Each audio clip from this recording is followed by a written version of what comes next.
Estos datos aportados obedecen a una recopilación, una larga recopilación de metadatos ofrecidos por una raza homínida semejante a nosotros, a los seres humanos, que visitan nuestro mundo. Son los llamados humitas. Estos seres que nos han entregado la información son muy parecidos en su morfología a nosotros y mantienen un limitadísimo contacto con un pequeño grupo de humanos al que entregan informaciones muy diversificadas que incluyen muchos ámbitos, aspectos técnicos, históricos, sociales, políticos, económicos, culturales, cosmológicos, incluso biológicos, de todo tipo. Hola, ¿qué tal? ¿Cómo estáis? Bienvenidos a Verdad al Descubierto. Hoy vamos a hablar de José Luis Camacho, de Mundo Desconocido y sus supuestos humitas. Vamos a ver cómo todo fue un fraude, que siguen aprovechando los caraduras del misterio para sacar dinero a costa de visitas. Vamos a hablar de José Luis Jordán Peña, nacido en Alicante en 1931, técnico superior de telecomunicaciones y profesor de ciencias. Este señor fue el inventor de los humitas. Desde 1966 hasta 1988, este hombre estuvo escribiendo cartas con hipotéticos mensajes del planeta Humo. Este señor murió en Madrid en 2014, pero antes de morir confesó todo. Aquí les dejo la entrevista de radio donde lo explica todo. Y bueno, Víctor, ¿estás preparado para afrontar un tema tan controvertido como los fraudes paranormales? Por supuesto, y vamos a comenzar con un invitado que le tenemos muchísimo cariño. Un ¿Qué amigo. tal, Antonio Luis Moyano? Hola, Víctor, encantado de participar un día más en vuestro programa. Encantado nosotros de tenerte aquí. Encantado nosotros, Antonio Luis Moyano. Hemos comentado que vamos a tocar un tema como los fraudes paranormales, y para nosotros es un auténtico honor poder tener en este programa a la persona que seguramente sea la protagonista de la historia española a nivel de fraudes parapsicológicos. Don José Luis Jordán Peña, buenas tardes. Buenas tardes. Buenas tardes, José Luis. Buenas tardes. Pues encantados de poder disfrutar de una tertulia con usted, don José Luis, así como con nuestro amigo Antonio Luis Moyano. Sí, sí. Hola, bueno, voy a aprovechar para saludar a José Luis, que desde luego, como tú muy bien lo has presentado, David, es hoy un invitado de sección, porque él ha sido el pionero en la investigación parapsicológica de campo aquí en nuestro país, y bueno, ha investigado tanto estos fenómenos que al final, él ya no lo va a comentar, ha llegado a la conclusión de que la gran mayoría de los fenómenos paranormales pues tienen una explicación absolutamente racional y ortodoxa, ¿no? Sí, efectivamente. Bueno, pues don José Luis, una pregunta que nos hacemos Víctor y yo. Si hablamos de fraudes paranormales y tuviese usted que quedarse con alguno, imaginamos de aquellos que usted mismo ha investigado, ¿con cuál se quedaría?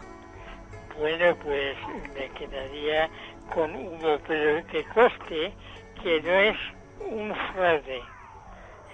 No es un fraude porque le advertí muchísimas veces y a lo largo de los informes que no me creyesen, que no creyesen una palabra.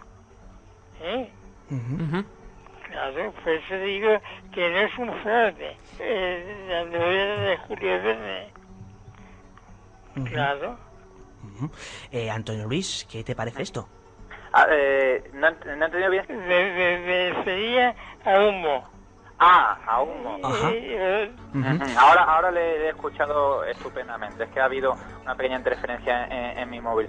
Pues efectivamente, don José Luis nos puede hablar más ampliamente. El caso de Humo pues ha sido paradigmático de cómo una falacia, término pues que él utiliza, pues ha sido asimilada y creída ya no solo en España, sino fuera de nuestras fronteras, porque hay que recordar que el caso Humo ha tenido seguidores hasta en China, en todos los rincones del planeta, incluso hasta China. Y lo sigue habiendo, ¿no? Exactamente. en Japón, en Sudamérica, en países como Argentina, como en Bolivia, y en Europa, Francia, Inglaterra, Rumanía. Madre mía. Lo que pasa, te interrumpo, David, Sí. y es que es muy singular, ya que don José Luis ha sacado el tema humo a colación, y es Sí. que estamos hablando para los radiantes que no conozcan mucho sobre este asunto. Se trataba de una serie de cartas que se difundieron Sí. principalmente en Madrid, bueno, aunque también en otros rincones de España, que Y venían en pues... Australia, en América del Sur, en Argentina, Ujú. sobre todo. Y venían en pues... Francia, Italia.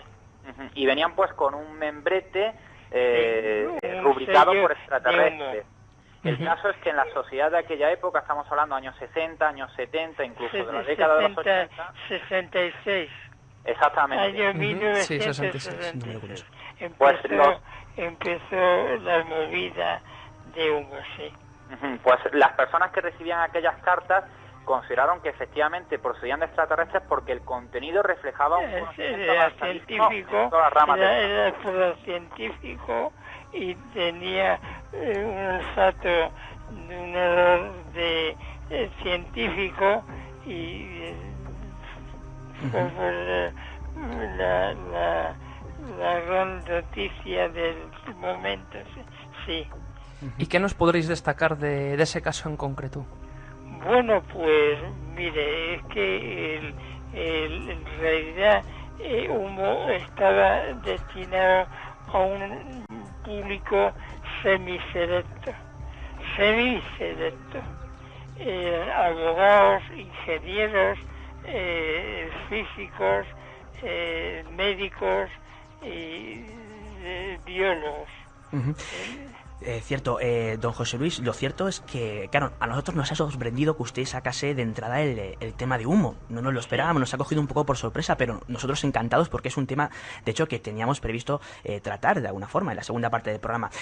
Don José Luis, se ha escrito muchísimo sobre el caso humo y de alguna forma se llegó a la conclusión de lo que, como bien comentaba nuestro compañero Antonio Luis Moyano, que esas cartas enviadas a montones de personalidades, de científicos, de incluso policías de aquella época, de la década de los 60 en España, bueno, pues cartas que de alguna forma se firmaban como de seres del mismísimo planeta. Extraterrestres, alienígenas. Exacto, de planeta humo.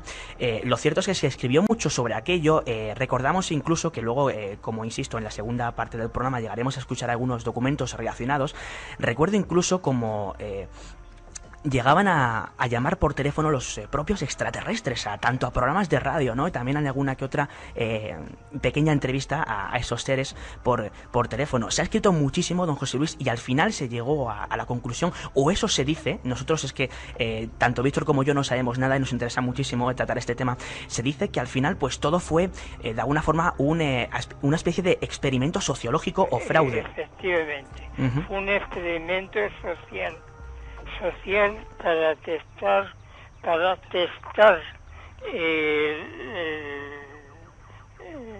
unos individuos de formación científica.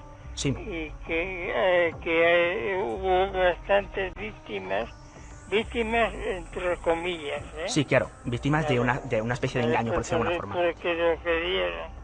Don José Luis, bajo mi punto de vista, todo el montaje de humo supone un engranaje tal que a mí, sinceramente, me extraña que lo montase todo usted solo. ¿Tuvo usted ayuda, don José Luis? En la noche se vieron 3 platas de ovni y tenía unas sustancias radiactivas. Las sustancias radiactivas me fueron facilitadas por esos mismos amigos. Usted comentó que bueno, que fue un experimento sociológico, pero hubo un ufólogo, que tengo entendido el primer ufólogo que existió en España, que es Óscar Reibrea, que bueno, que mediante unas fotografías que se sacaron en el que decían que sí eran verdaderas, él llegó a decir incluso que no. Falsas. sí. Que estaban hechas con un trípode y bueno.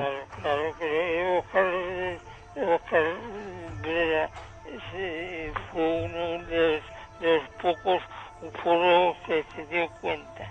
Sí. Eso es lo interesante, que por eso que a nivel social todo el mundo creyó en el fenómeno humo, pero fíjate que las personas que deberían de creer, es decir, los ufólogos fueron los más escépticos, que fue lo curioso. Sí, claro, que hubo los ufólogos, no digo los ufólogos, sino algunos dudaron o se dieron cuenta del fraude, claro. Es que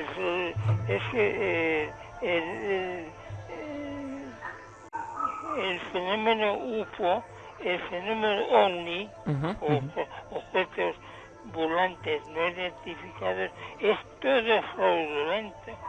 Pero los ufólogos no se dan cuenta de que completamente todos, un 100% de los casos son fraudes.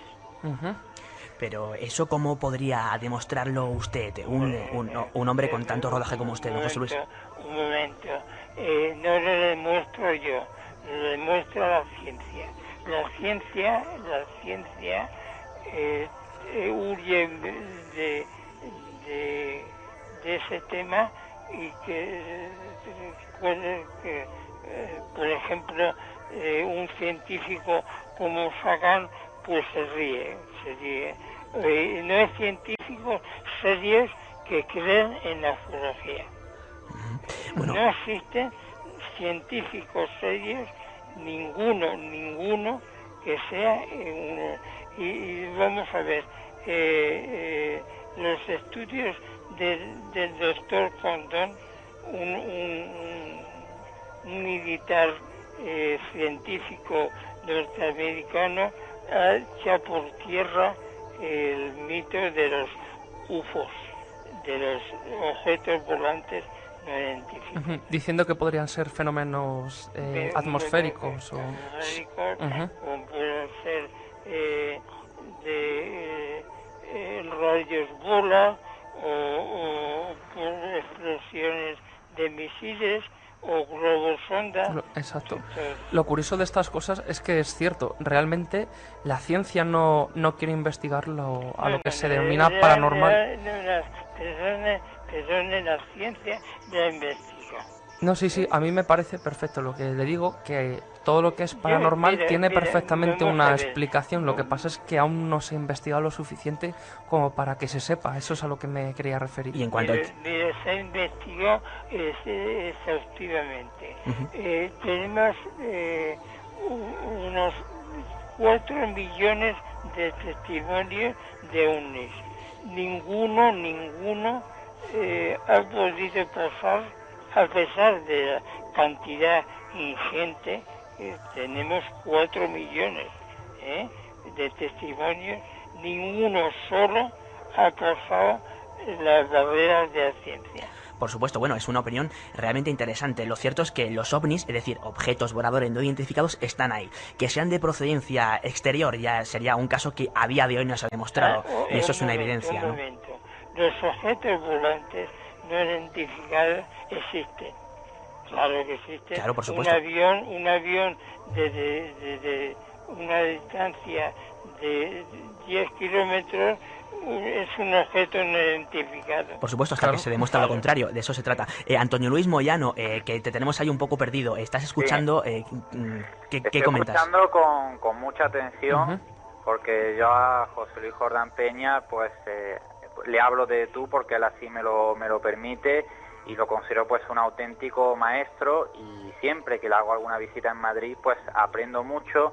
Y sí que es verdad que a lo largo de las investigaciones que voy llevando a cabo y escuchando los consejos y las orientaciones de don José Luis, pues sí que uno se va llegando a la conclusión de que la gran mayoría de los supuestos fenómenos paranormales, cuando son sometidos a una investigación exhaustiva, dejando a un lado pues el interés un poco sensacionalista pues de determinados colectivos de periodistas que están más interesados en rentabilizar como negocio la divulgación de estos fenómenos, que no su investigación objetiva.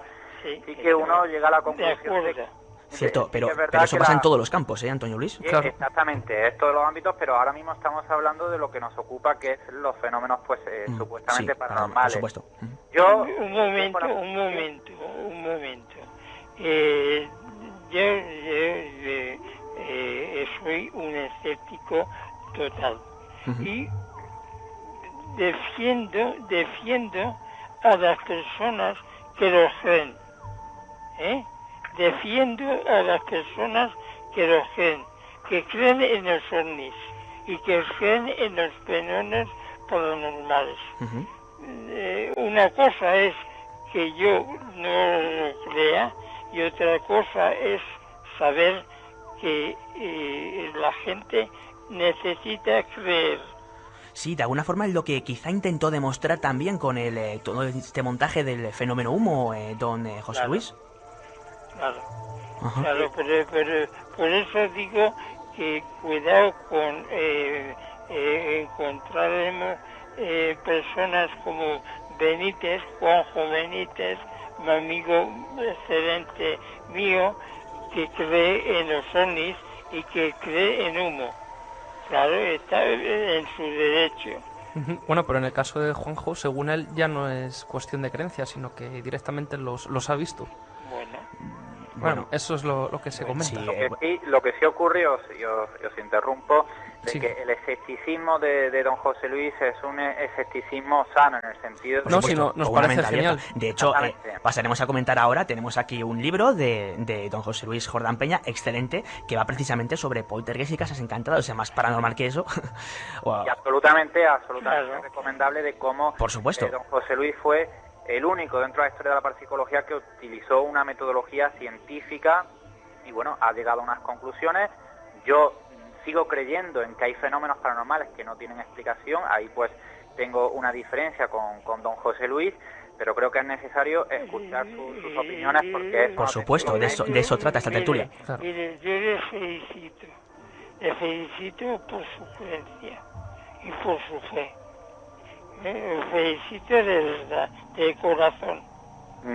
De corazón, hasta el punto de he frenado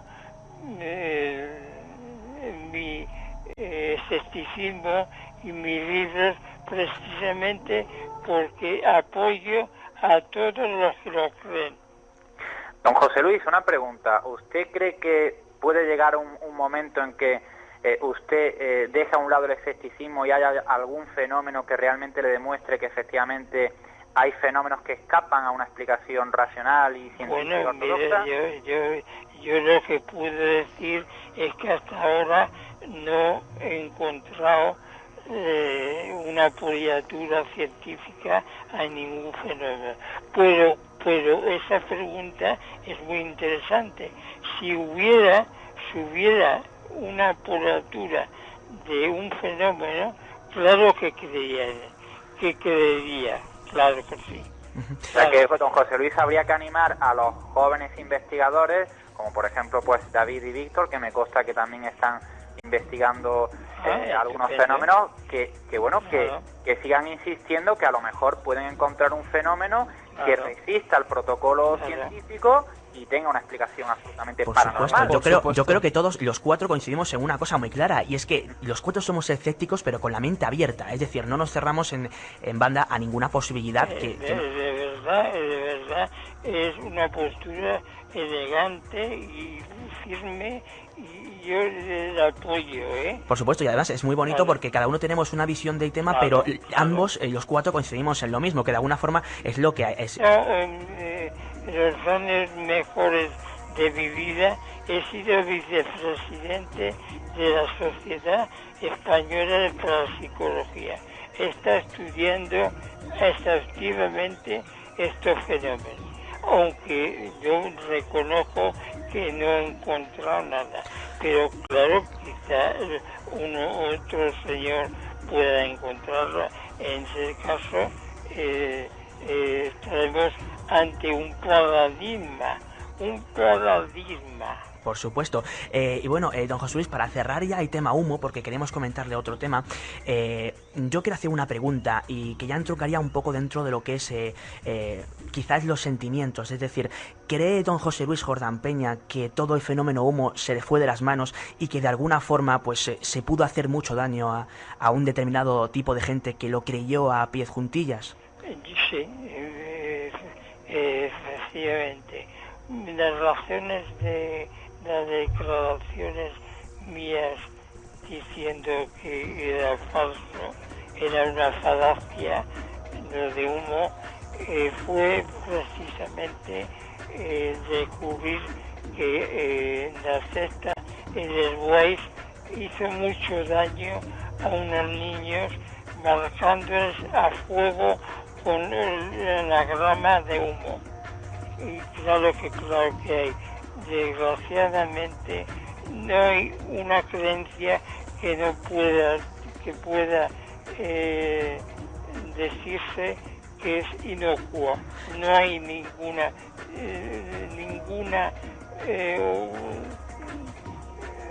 ocasión de decir y hacer una declaración. Sí, efectivamente ha hecho daño a unas personas.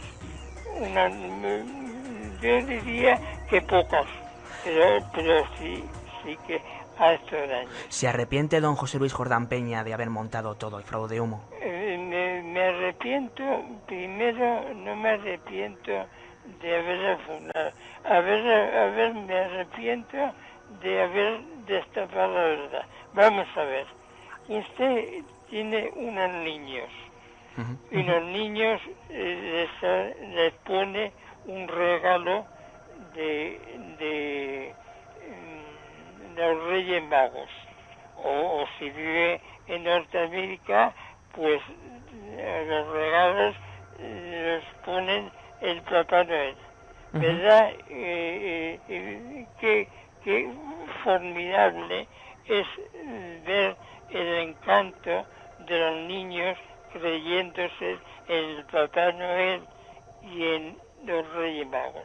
Y en ese momento viene un chico mayor, un gamberro, vamos a decirlo así, un brutal, que dice, no creáis, son los papás los que ponen los Reyes Magos, los regalos de los Reyes Magos son de los papás. Es brutal, ¿verdad? Sí. Y José Luis, si usted tuviera que volver a organizar este tema, ¿lo haría completamente igual que antes o cambiaría algunas cosas? Yo estoy seguro que no me atrevería a tanto, Hemos detectado un número, poco, pero un número de desaguisados, de trastornos hechos a personas inocentes. Eso es una cosa bestial. Claro, pero eso ha ocurrido tanto en el mundo de las religiones como en el mundo de la música, en el mundo de todo. O sea, siempre hay gente que se excede y pasa de los límites. No, verdad. El caso Hugo no ha causado perjuicios en general.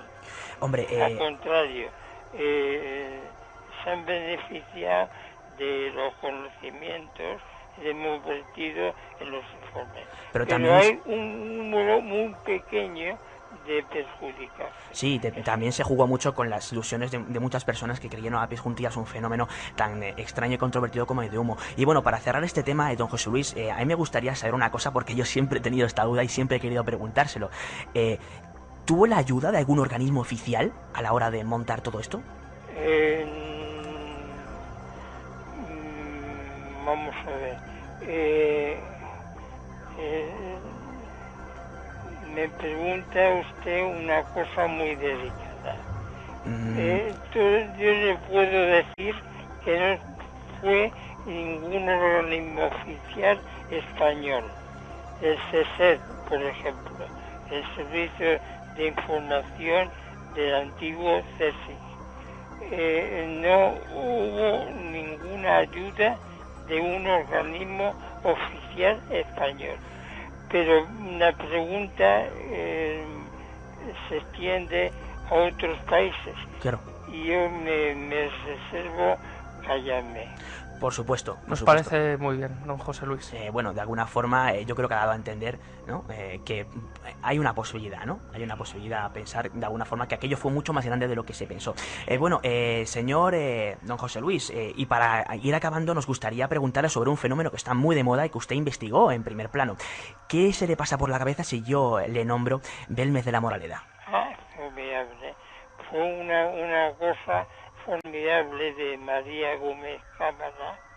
La María Gómez Cámara ha muerto desgraciadamente, y en la cocina de su saloncito, un saloncito que tenía 2 metros por 2,80, y aparecieron las caras.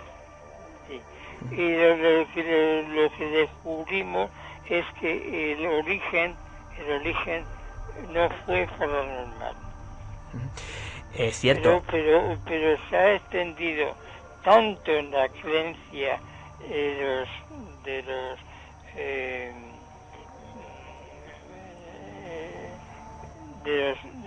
más allá, que es muy difícil rebatirlo, ¿eh? Sí, hay que recordar. La gente cree sobre todo, y es inútil darle razonamiento científico. Sí, hay que recordar, de hecho, que bueno, pues fue en base a el informe que expedió la comitiva de don José Luis Jordán Peña, a raíz del cual, bueno, pues el famoso diario Pueblo de la época. Aquel informe lo tiene el ministro del Ministerio de Interior, y era Camilo Alonso Vega, en plena época franquista. Sí, cierto. Y ese informe fue negativo, negativo. Sí.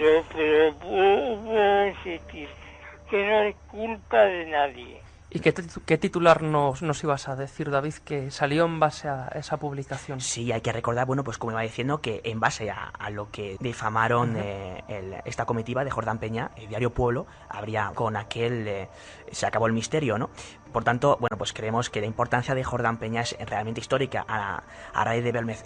Si me lo permite, don José Luis, nosotros hicimos, bueno, pues en mi caso hice para un trabajo una entrevista a una persona que yo creo clave en todo esto, don Manuel Martín Serrano.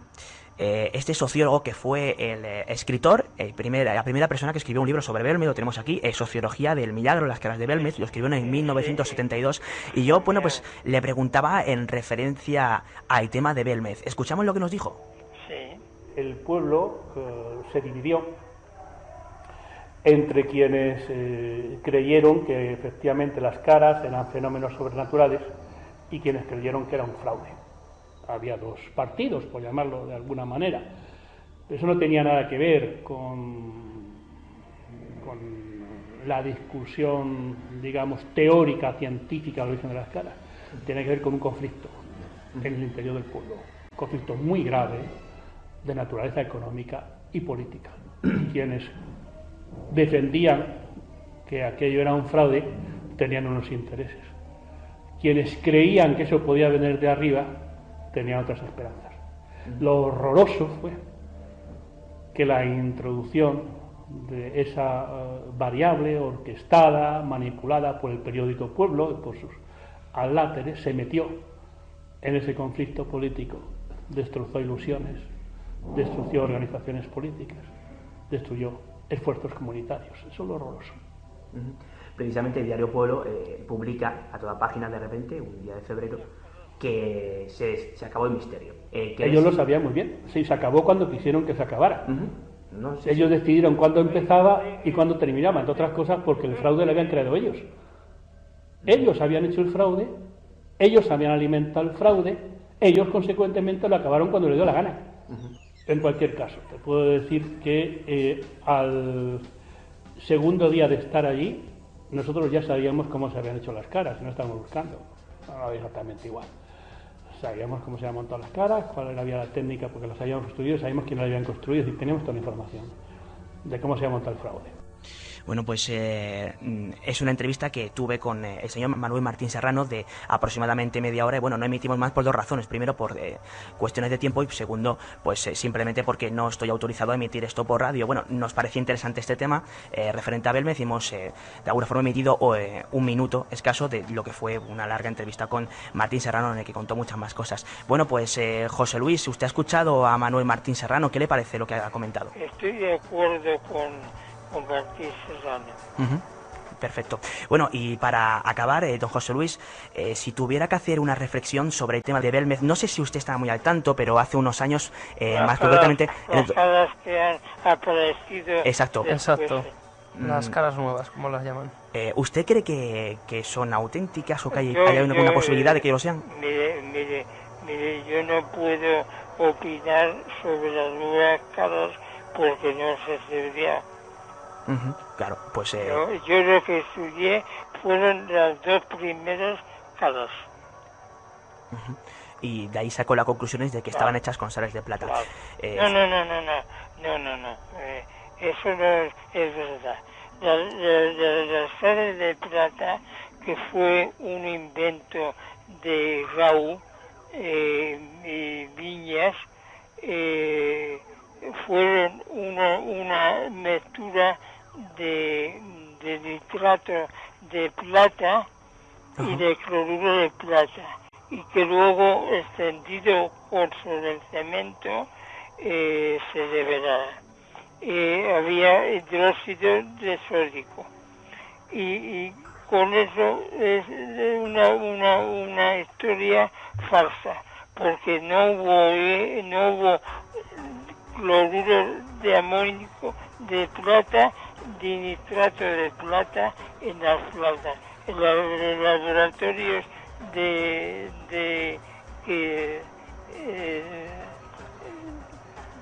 tuvieron ocasión de estudiarlo, no lo encontraron nitrato de plata. Fue una figuración de Grau, pero eso no es verdad. Bueno, pues don José Luis, ahí queda su testimonio bastante valioso. Y bueno, ya para acabar, comentar que en su libro hemos encontrado casos muy curiosos. Uno de los cuales a Víctor y a mí nos fue muy difícil radiar seriamente fue aquel caso que usted recordará, de una vivienda madrileña en la cual había una bañera que no solamente cantaba, sino que también cantaba. Qué difícil,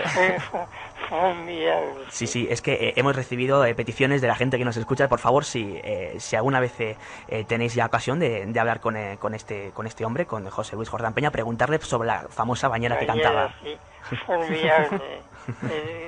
El asunto de la bañera es problemático.